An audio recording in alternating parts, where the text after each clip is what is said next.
Ayat hari ini adalah 1 Petrus 3, ayat 8-11. Mari kita baca bersama. Dan akhirnya, hendailah iamu semua seya-seyata, seperasaan, mengasihi saudara-saudara, penyayang dan rendah hati, dan janganlah membalas ijahatan dengan ijahatan, atau cacimai dengan cacimai. Tetapi sebaliknya, hendailah iamu memberiati, ia rena untui itulah iamu dipanggil, yaitu untui memperoleh beriat. Sebab, siapa yang mau mencintai hidup dan mau melihat hari-hari baik, ia harus menjaga lidahnya terhadap yang jahat, dan bibirnya terhadap ucapan-ucapan yang menipu.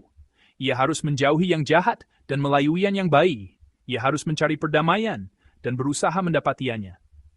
Sebab mata Tuhan tertuju pada orang-orang benar, dan telinganya pada permohonan mereka yang minta tolong. Tetapi wajah Tuhan menentang orang-orang yang berbuat jahat. Dan siapa ya yang ayan berbuat jahat terhadap iamu? Jia iamu rajin berbuat baik, tetapi sekalipun iamu harus menderita juga ia rena ia benaran, iamu ayan berbahagia. Sebab itu janganlah iamu tayuti apa yang mereka tayuti, dan janganlah gentar. Amin. Saudara-saudari, selama hidup sebagai orang Kristen, pernah ya Anda mengalami sesuatu yang tidak adil atau menerima ancaman tanpa alasan dari orang-orang dunia?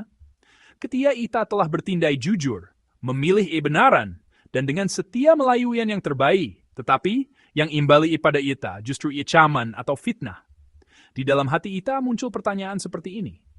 Allah, mengapa hal seperti ini terjadi pada saya yang ingin hidup baik dalam iman? Mengapa saya harus menghadapi hal seperti ini? Dalam bagian firman hari ini, Rasul Petrus tampaknya sedang memberi jawaban kepada orang-orang percaya yang berdiri di hadapan pergumulan seperti itu dalam kenyataan iman.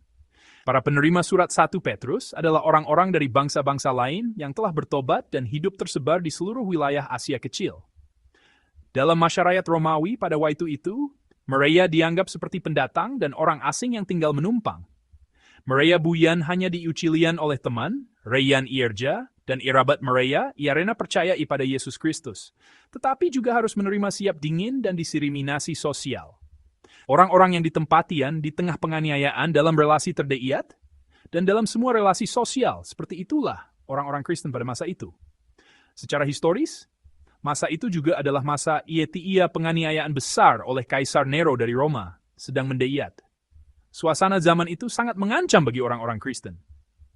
Pada saat itulah Rasul Petrus menulis surat ini untuk menghibur orang-orang percaya yang gemetar dalam penderitaan dan untuk memberi mereka pengharapan.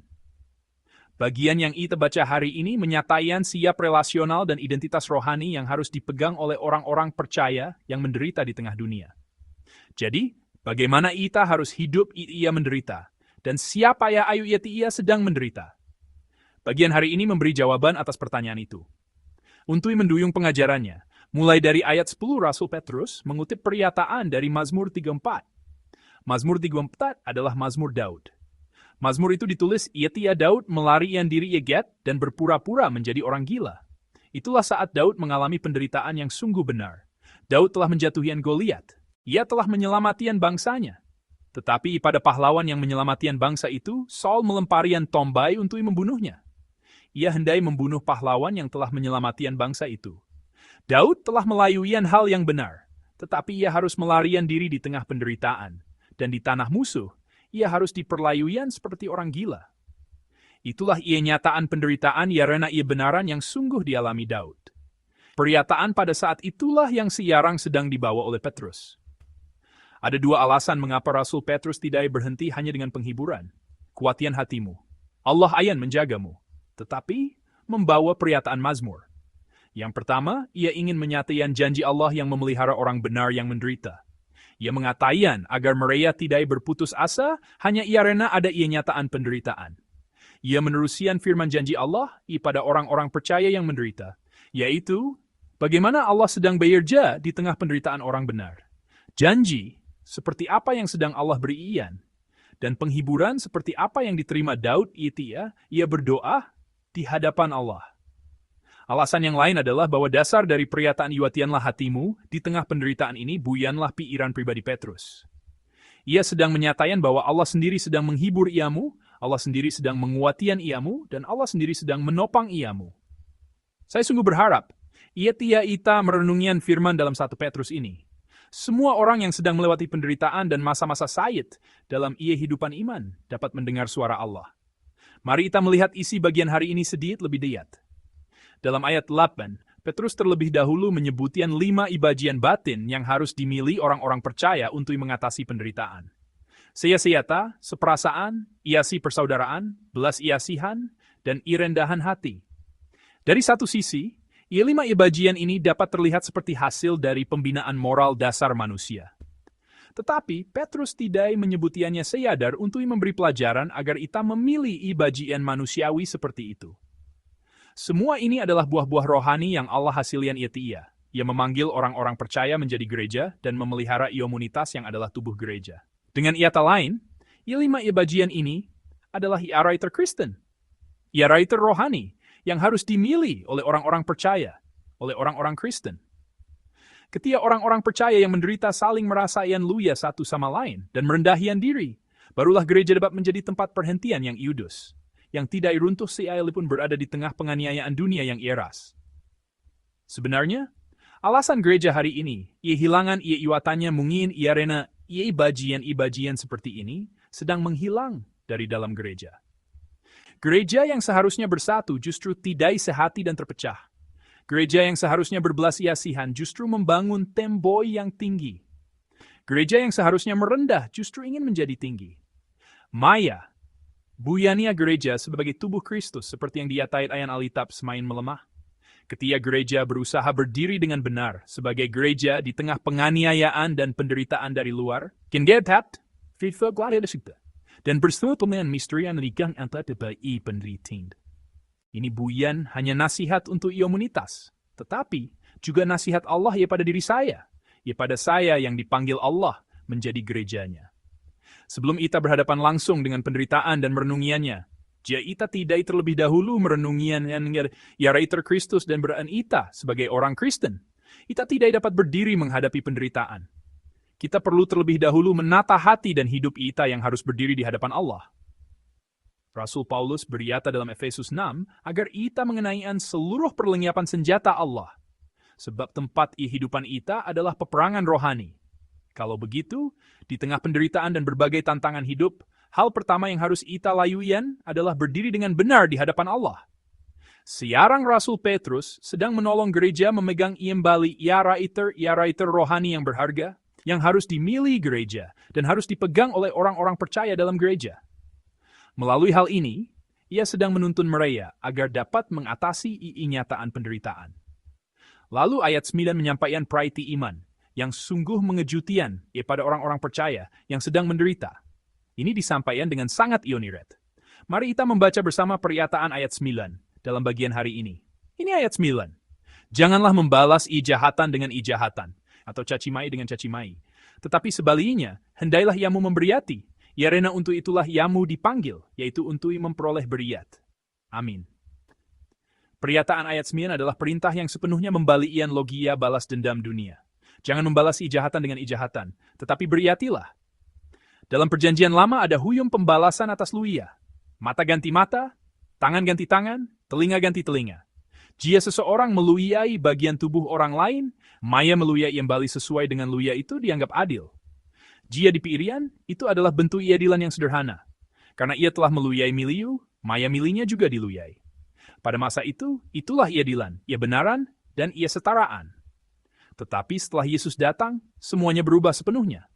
Jangan membalas kejahatan dengan kejahatan.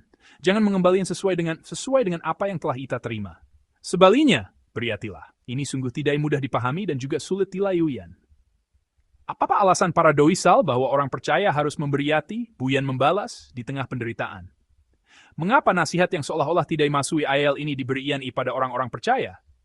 Alasannya tertulis di bagian akhir ayat 9. Rena untuk itulah iamu dipanggil, yaitu untuk memperoleh beriat.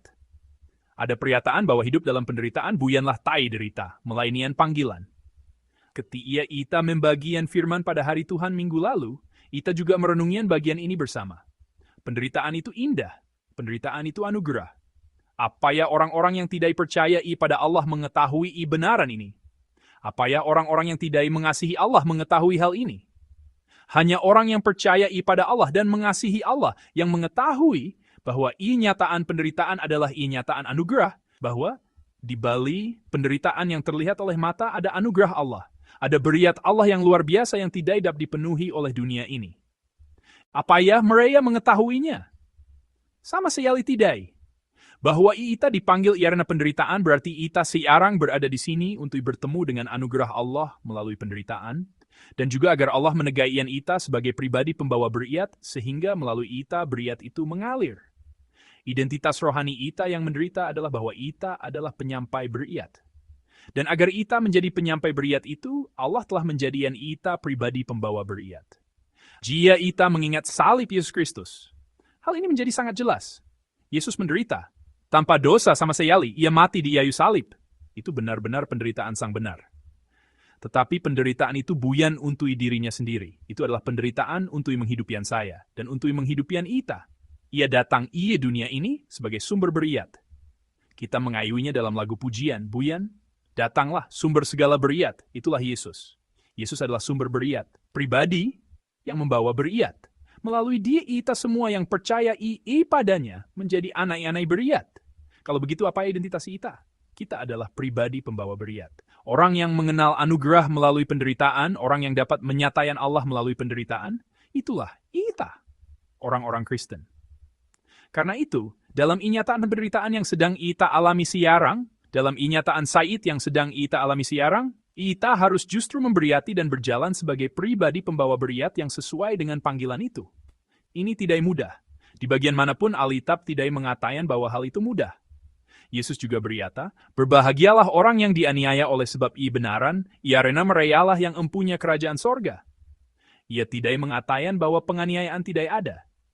Dan ia berkata, mereka yang empunya kerajaan sorga. Ia memberikan pada Ita pengharapan kerajaan sorga.